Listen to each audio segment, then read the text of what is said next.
Bodas de Prata, 25 anos de casados. Quero cumprimentar nesse momento fulano e beltrana por esta ocasião especial em que comemoram seus 25 anos de vida conjugal. Certamente esta é uma data sumamente importante para vocês dois, quando se lembram que 2 décadas e meia são passadas, desde que se uniram de corpo e alma, formando assim uma família a mais na terra. Família essa que tem, sem dúvida alguma, dado o mais perfeito exemplo de um amor verdadeiramente puro, com sentimentos recíprocos, mantendo uma conduta extremamente ilibada. Devo dizer ainda que é dever nosso divulgar por onde quer que andarmos as experiências que, graças a Deus, deram certas na vida destas 2 pessoas, pelo fato de saberem desempenhar com muita galhardia os deveres e responsabilidades de esposos ideais. Naturalmente que tudo isso muito ajudará na vida daqueles que até então têm vivido inseguros no amor e que já estão na iminência de separação, mas que, conhecendo o convívio deste casal e seguindo o seu exemplo, poderão salvar o seu casamento. Às vezes fico a imaginar quão bom seria se pudéssemos ter um mundo mais puro, cujas famílias pudessem representar melhor o sentimento do cristianismo no viver diário, onde toda a sociedade pudesse aurir dos seus exemplos dignos e honrados, onde a juventude, principalmente, que é o futuro da nossa nação e da qual muito se espera, pudesse espelhar-se nos seus ancestrais com muito amor e orgulho. Na verdade, o que se nota hoje em dia é o desinteresse das pessoas mais abalizadas no assunto em fazerem algo que possa tornar a nossa sociedade portadora de um nível mais elevado de persuasão e de autoridade moral. Mas, infelizmente, embora se tenha tudo nas mãos, a imprensa, os meios de comunicações mais elevados e sofisticados, como por exemplo a internet, não obstante, o que se vê é o aumento ainda maior da imoralidade que campeia assustadoramente por toda a parte do globo. Infelizmente, aquilo que deveria ser usado para dignificar os dotes morais e espirituais das poucas famílias que ainda restam, está sendo usado para combater os bons costumes de nossa juventude e desviá-la de tudo quanto é sagrado. Aqui fica uma pergunta para os pais. Se os filhos de hoje é que formarão, obviamente, a sociedade de amanhã, e se a forma pela qual os pais estão vivendo hoje não são as mais recomendadas para que tenhamos uma sociedade mais digna, ordeira e promissora, então o que será de nossa sociedade, ou o que se espera de nossos filhos que a formarão? Por outro lado, convenhamos que, embora tenha-se dito que a nossa civilização está caminhando cada vez mais para a bancarrota, perdendo de vista tudo aquilo que é puro, majestoso e belo, todavia eu diria que nem tudo está perdido. Ainda há esperança e por esta razão precisamos acreditar como nunca de que o amanhã glorioso virá e com ele um dia sem nuvens negras, mas sim de sol radiante. Outro sim, eu diria que precisamos dar um pouco mais de nossos esforços como parcela maior de contribuição para que isto aconteça realmente, e embora não consigamos sozinhos consertar o mundo, contudo podemos de certa forma atenuar um pouco mais os problemas nele existentes. Portanto, procuremos fazer algo pela educação de nossos filhos, e assim estaremos formando uma sociedade mais justa, mais respeitável, fruto de uma família dotada de uma conduta extremamente ilibada. Sabe-se, entretanto, que a divindade, em todas as épocas, sempre preservou algumas famílias que pudessem, diante de um mundo realmente corrompido, ser uma luz e uma esperança para as demais famílias da terra. Porém, não seria agora, nesse tempo de tanta carência de maior moralização em todos os setores da vida, que este mesmo Espírito, que esta mesma divindade, haveria de omitir-se, deixando todos à mercê da trágica situação em que vive a humanidade. Ser feliz. Como é realmente a forma que você tem procurado para ser feliz? Não podemos ser felizes sozinhos, se considerarmos que psicologicamente temos a necessidade de amar e sermos amados. Compreendemos facilmente que uma das formas mais sábias de assegurarmos o prazer individual é formando lares sólidos, que provejam um ambiente adequado para o desenvolvimento da alegria. Contudo, por paradoxal que pareça, não é fácil alcançar a felicidade familiar. A Academia de Ciências Morais e Físicas de Paris estudou o caso de 96.834 casamentos e assinalou que somente 17 eram felizes. Incrível isso, não? Até parece que houve um equívoco nesta pesquisa. Entretanto, para que os senhores tenham uma ideia exata de como existem casais infelizes aí pelo mundo, é como se costuma dizer, não está no gibi. Na verdade, muitos deles não fazem o mínimo de esforço para conseguirem a coesão através do carinho, do afeto e da compreensão do seu cônjuge. Quantos e quantos que fracassam no casamento pelo simples fato de não terem pensado na tremenda responsabilidade que o mesmo os envolve.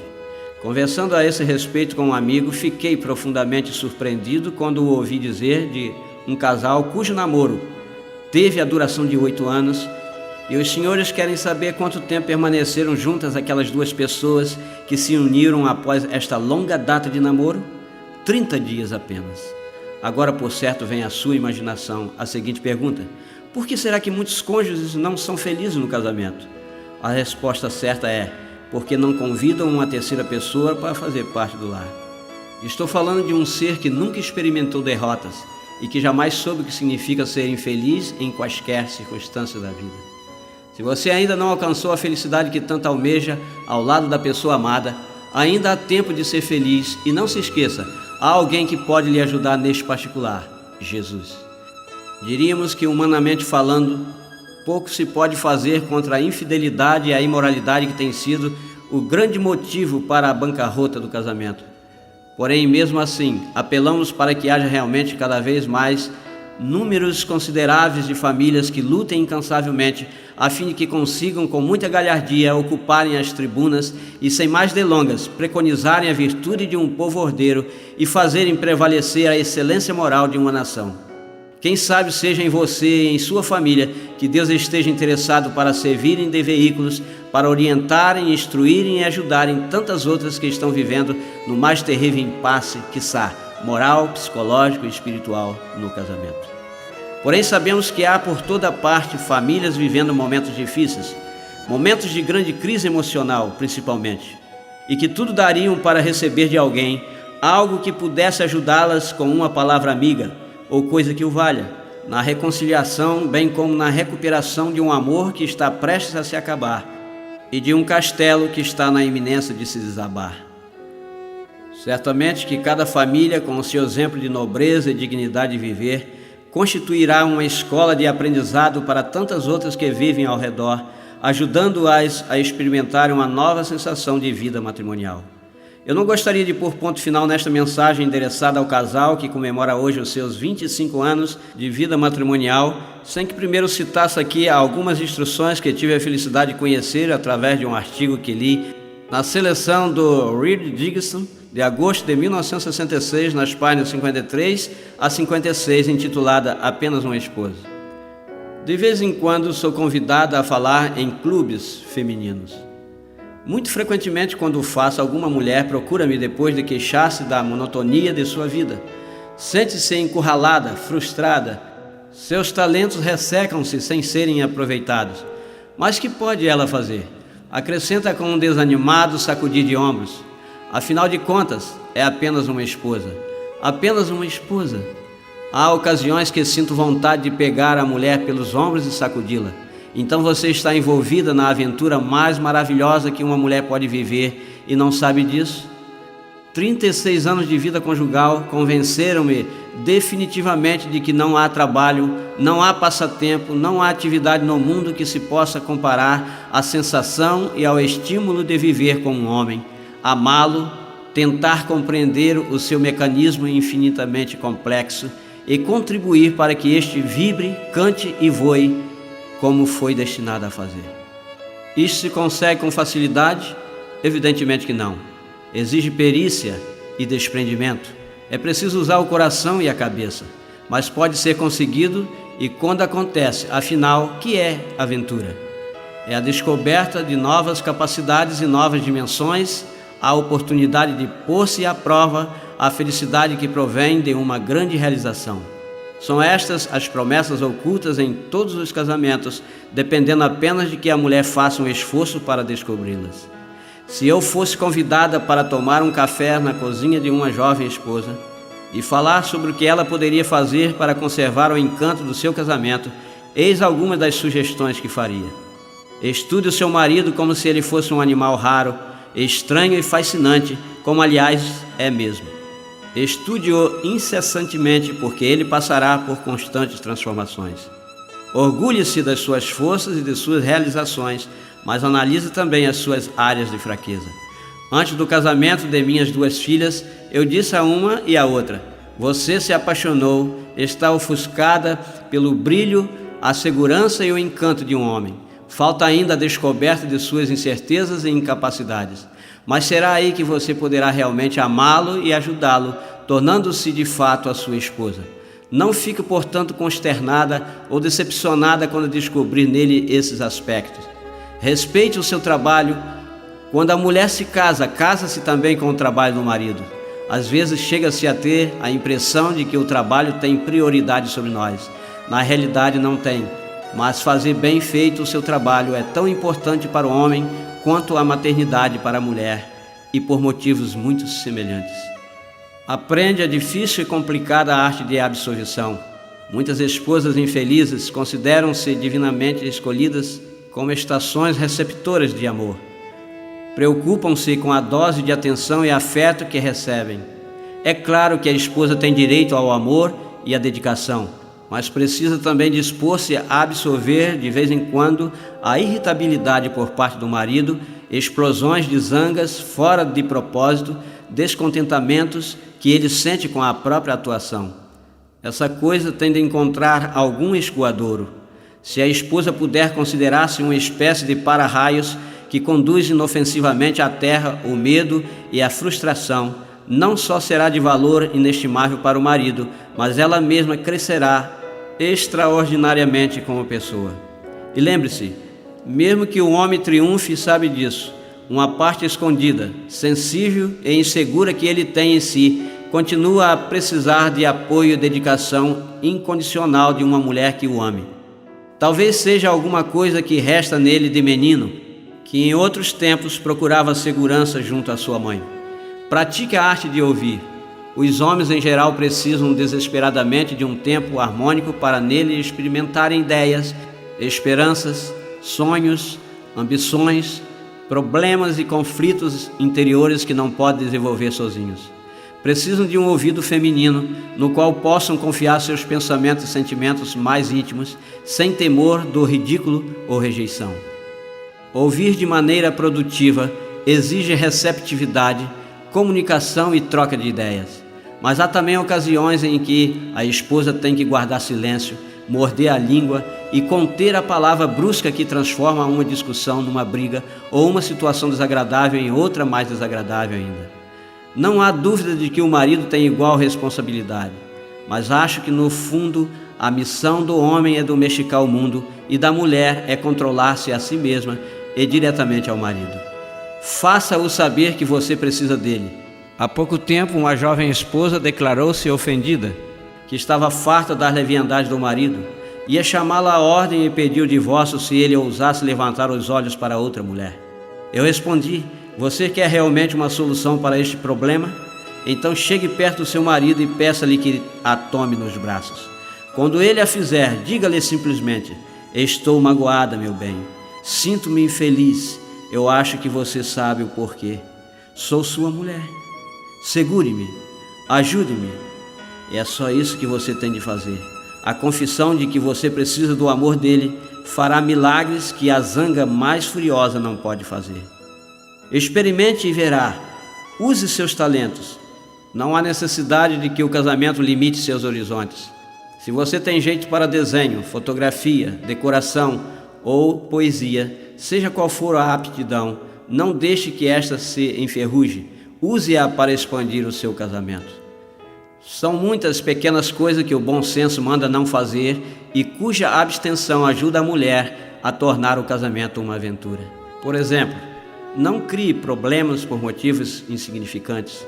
Passe por cima das pequeninas coisas e verá que sua opinião pesará muito mais nas grandes. Não tenha medo de transigir, pois isso não significa ceder. É apenas uma maneira adulta de reconhecer que existem outros pontos de vista além do seu neste complexo mundo e que, ocasionalmente, alguns deles podem estar certos. Não se alarme se você e seu esposo divergirem em algumas coisas. O casamento é uma associação e não uma fusão de identidades. Uma das mulheres mais felizes que conheço é casada com um homem que participa de atividades políticas fundamentalmente contrárias às suas convicções. Isso não é problema, diz ela alegremente. Eu me casei com um homem e não com um anunciador de convicções políticas. E ele aceita as divergências com a mesma calma. Não insista em lamentar erros insanáveis. Todo mundo os comete. O melhor que se tem a fazer é aprender alguma coisa com eles e depois esquecê-los. Cumpre dizer que algumas mulheres parecem não ter capacidade para isso, principalmente quando a culpa dos erros é dos maridos. A par das recomendações do bom senso sobre o que não se deve fazer, há também muitas sobre o que se deve fazer. Aprenda a desenvolver a arte de compartilhar não apenas as coisas grandes e sérias, mas também as pequenas coisas deliciosas. O livro que você está lendo, a anedota que você ouviu e guardou para ele, o pôr do sol que você o chama para ver, a coisa inacreditável e extasiante que seu filhinho de 3 anos disse. Procure agradar ao seu marido. Ele gosta de ordem, você pode ser ordeira. Ele gosta de viver cercado de amigos, aprenda a recebê-los. Ele tem um trabalho enervante. Faça de sua casa um oásis de tranquilidade no mundo barulhento. Ele quer você junto dele. Dê graças a Deus e esteja sempre por perto. A preocupação desse gênero é uma expressão de amor e é impossível dá-lo sem que ele se reflita novamente em você. Amar é acalentar até que a morte nos separe. Esta é a grande função da mulher e a mais satisfatória para a alma. E nunca cometa o erro de considerá-la uma função secundária.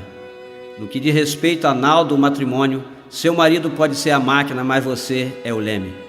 Pois é o leme que determina para onde vai a nau. Ouvi certa feita de um grande amigo meu, o pastor José Lucena, o seguinte: eu sou a cabeça e a mulher é o pescoço, e é o pescoço que gira a cabeça. Eu achei interessante essa colocação que ele fez. Prossigo com o comentário de Ruth Stafford Pell. Na verdade, os bons conselhos só tendem a ajudar as pessoas. Muitos há que, se tivessem a oportunidade de reencontrarem com seus queridos amigos e conselheiros, haveriam de, tocados de uma profunda sensibilidade, agradecê-los prazerosamente.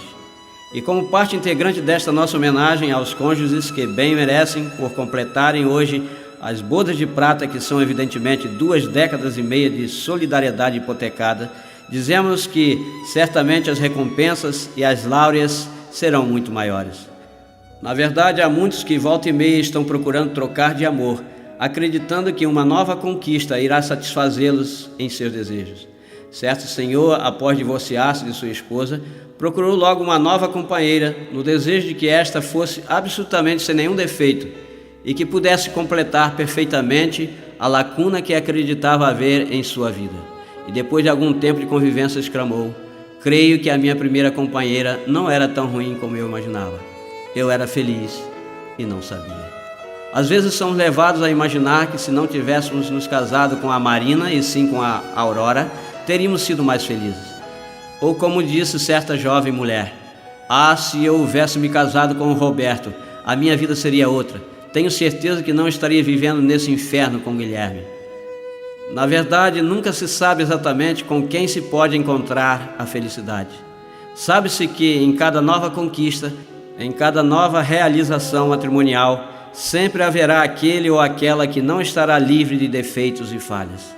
Assim sendo, gostaria de poder, nesse instante, impetrar a Deus no sentido de que Ele possa abençoar ao casal que está vivendo hoje os seus 25 anos de vida matrimonial, para que o mesmo não cesse jamais de lutar pela felicidade dos dias ulteriores e que ambos os cônjuges continuem mantendo acesa a tocha do amor, inflamada pelo seu resplendor, aclarando as sendas de tantos outros que, por circunstâncias que muitas vezes ignoramos, ainda não conseguiram atingir o ponto alto do amor. E que Deus os abençoe, mantendo-os coesos e, como bem disse a escritora Ruth Pierre, amando e acalentando até que a morte os separe. Eu os agradeço deverasmente pela oportunidade que me deram de poder falar nesta ocasião tão especial aos vossos corações. Que Deus os abençoe ricamente. Amém.